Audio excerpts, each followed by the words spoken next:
All right, everybody, peace. Welcome to the Sorry to Bother You YouTube live show, College Football Edition.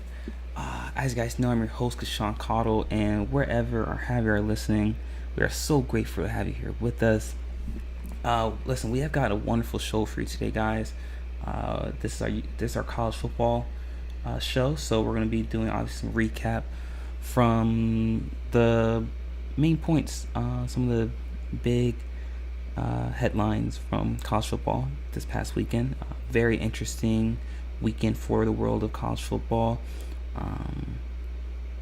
Very interesting stuff to talk about. So we're going to be covering some very interesting topics on the show today.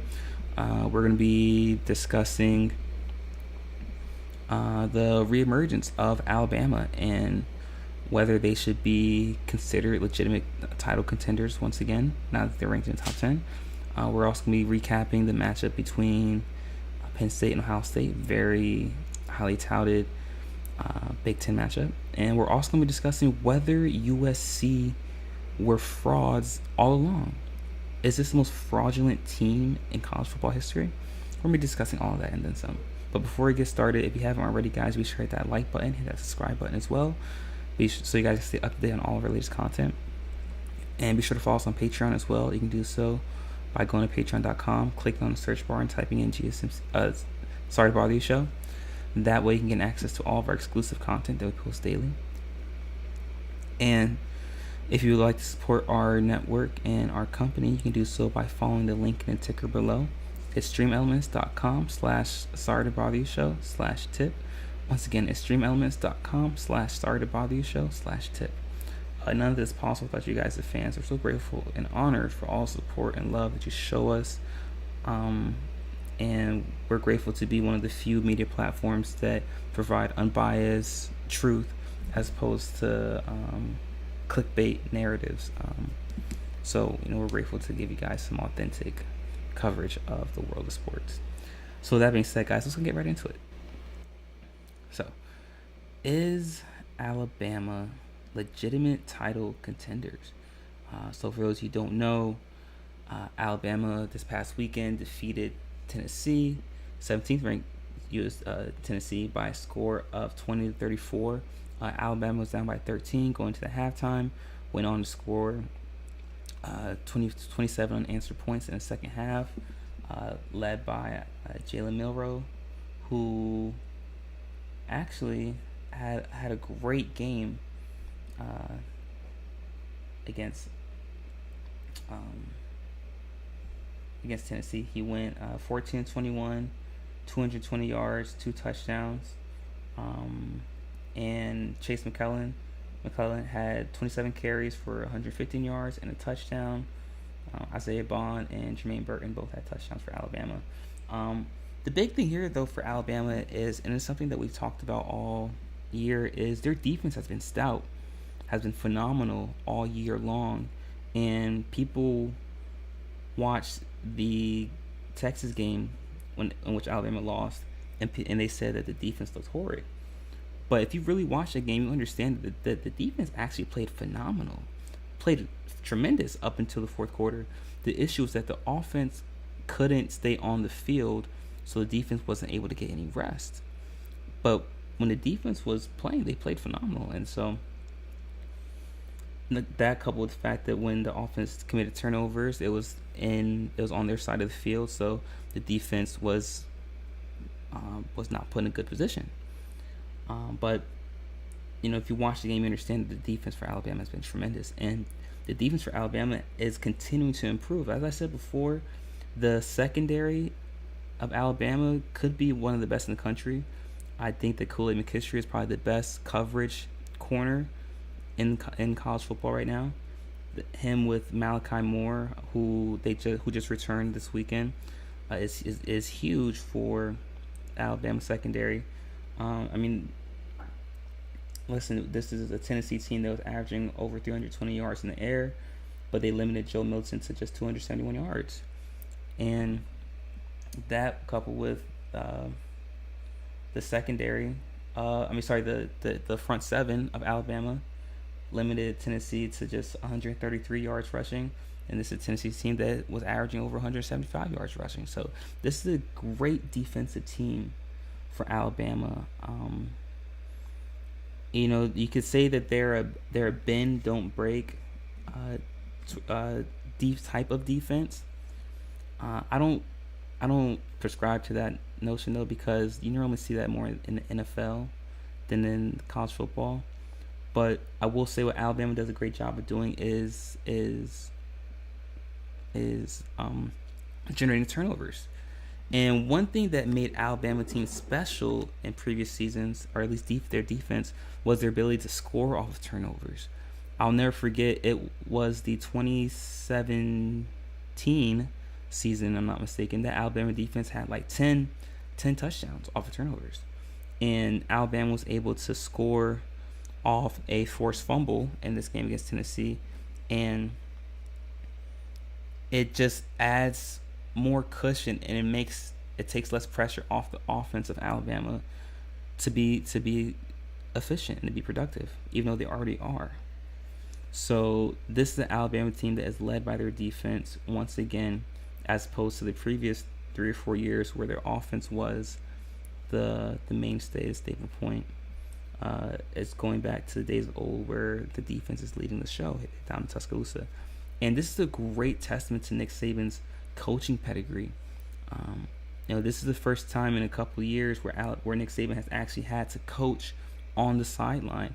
And I believe that Saban is invigorated by that concept, that notion of actually getting to coach. And when you're wired differently, when you're that competitive and you have success at the highest level, the way Nick Saban has, you have to be wired differently. You salivate at the thought of being seen as an underdog, or being seen as a thought after.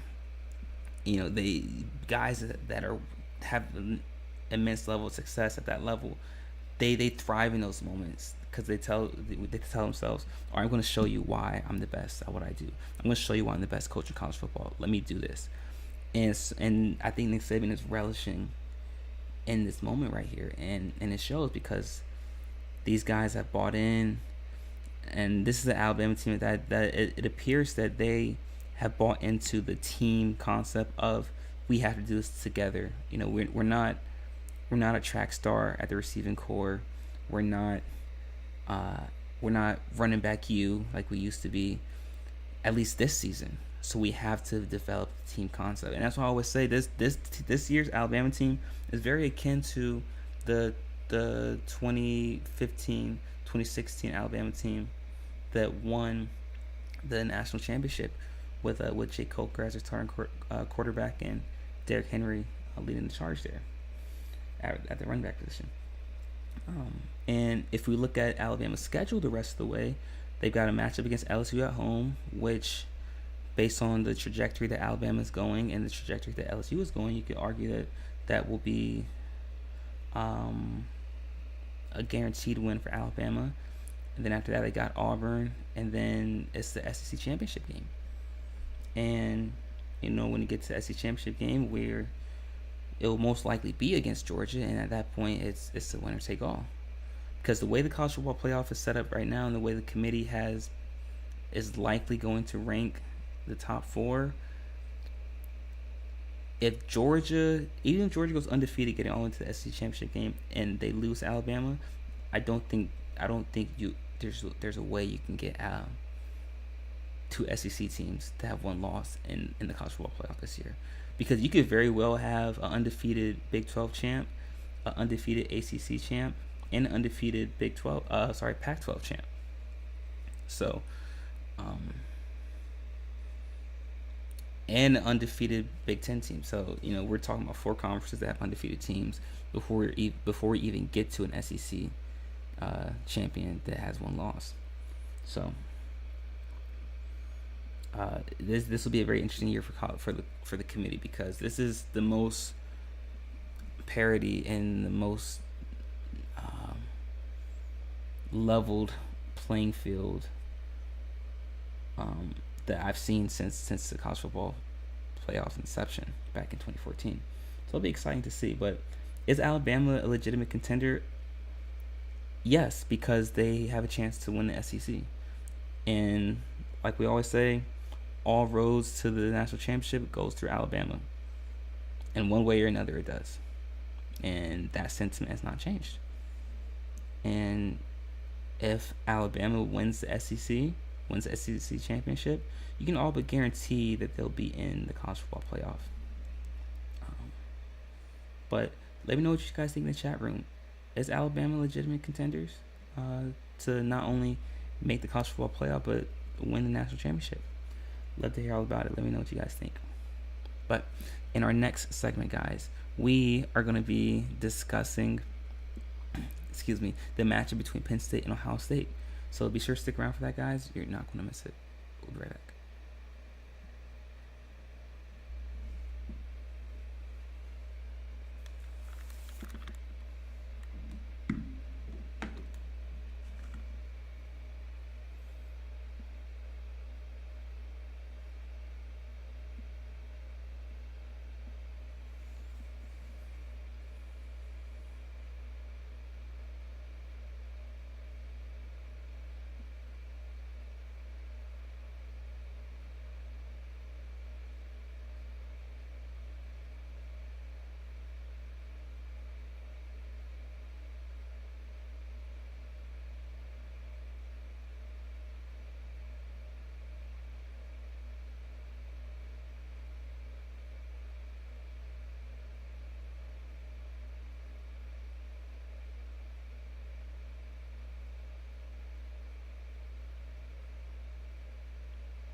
All right, welcome back.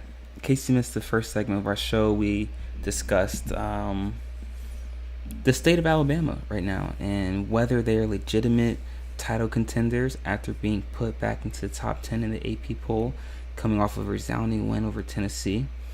We know that they have all but locked their place in the SEC title game.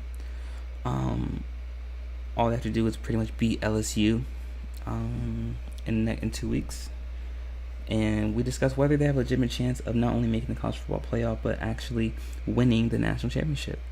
And I'll go back to say that the adage, all roads to the national championship go through Alabama, is still true to this day. And in some way or another, some form, shape, or fashion, all roads to the national championship goes through Alabama.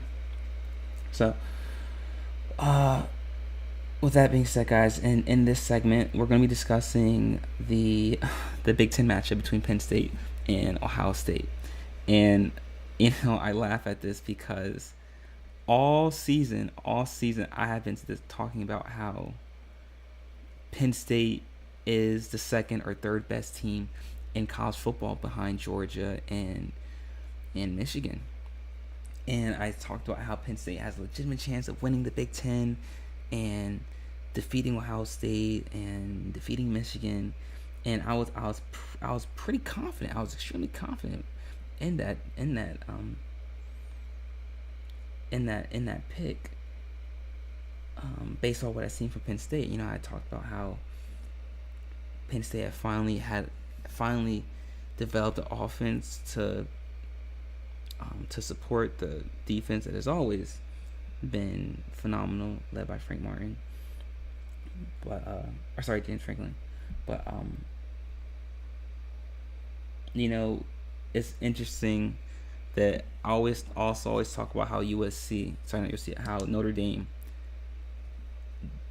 is highly overranked each and every year to start the season, and that whenever they're matched up with teams of that ilk of being in the top five, the Clemsons in years past, the Alabamas, the Ohio States, teams of that ilk, the Georgias, teams of that ilk, that upper echelon, that Notre Dame gets exposed.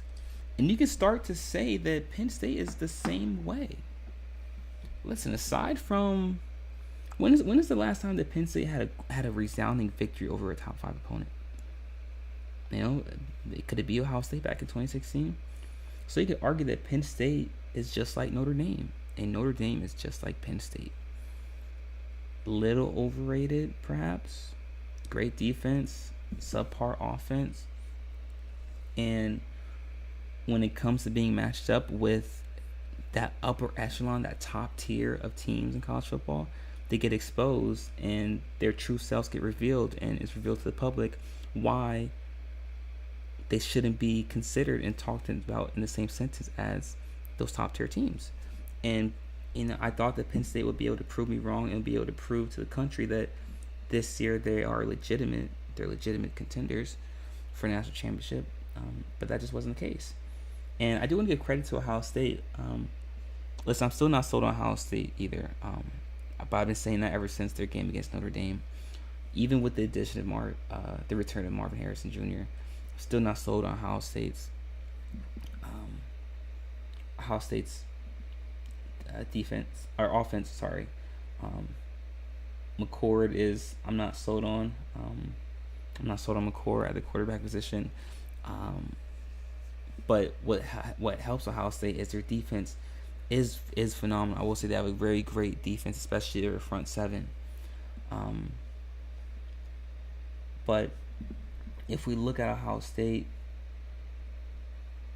what teams have they played that have phenomenal offenses? And they played Indiana, played Youngstown State, played Western Kentucky, they played Notre Dame, they played Maryland, played Purdue. So they have yet to play a team that has a legitimate or formidable offense. Now, granted, it's the Big Ten. None of the teams in the Big Ten really have a great offense, outside of Michigan, perhaps. So, how good is is Ohio State's defense? Really, you can argue that Notre Dame has a subpar offense, but no, we already know what I feel about Notre Dame. That I think they are completely overrated, even after their victory against USC last week, or the week prior. And I don't think Ohio State has faced a tough enough challenge offensively for me to say, okay, yeah, their defense is phenomenal. Though it's good, they haven't faced a good challenge yet, and they won't face that challenge until they play Michigan. Until they play Michigan on the last game of the season. So, last game of the regular season, at least. So, them limiting Penn State to 12 points, it doesn't really say much in my eyes. It doesn't really do much for me. But I'm not going to discredit the victory. It's still a great victory. Because they did defeat a team that was one of the best defenses in the country, and they managed to put up 20 points against them, even with their offense being subpar. So I do want to give credit to Ohio State for getting that victory. But however, I don't want to give them too much credit. I want to kind of ease into this, and I will say this was more good Ohio State than bad Penn State, but I believe that I'm one of the guys, or one of the people that was fooled by Penn State. Penn State put the wool over my eyes and fooled me because I couldn't see their deficiencies, and perhaps I refused to look at them because I was so bent on Penn State, what I saw in the defensive end. So I'm still not sold on Ohio State. I still think that Michigan is the best team in the Big Ten. I thought that Penn State would be the team to give Michigan a run for their money in the Big Ten, but I believe now that will be Ohio State, just based on who's most likely to be the other team that Michigan will play in the Big Ten championship game. But I think Michigan is a step above both of these teams, Penn State and Ohio State, either way. But let me know what you guys think. Do you guys think that Ohio State is a legitimate title contender? Do you think they're a legitimate contender in the Big Ten? Do you think they have a legitimate chance of winning the Big Ten? Does Penn State have an outside chance of perhaps winning the Big Ten now? They'll need some help, but is it possible? And will any of these teams truly compete with Michigan when it comes down to it? Because that's really what it comes down to. The Big Ten is Michigan's conference to lose. But let me know what you guys think in the chat room. I'd love to hear your guys' thoughts and what you guys see from these matchups. Definitely. But in our next segment, guys, we are going to be discussing whether USC was fraudulent all along. So be sure to stick around for that, guys. You're not going to miss it. We'll be right back.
All right, everybody, welcome back to the last segment of our show. In case you missed our previous segments, we just discussed whether Alabama is a legitimate title contender based off their recent performance against Tennessee and the likelihood of them playing in the SEC championship game again, and how all roads to the national championship still go through Tuscaloosa, even to this day.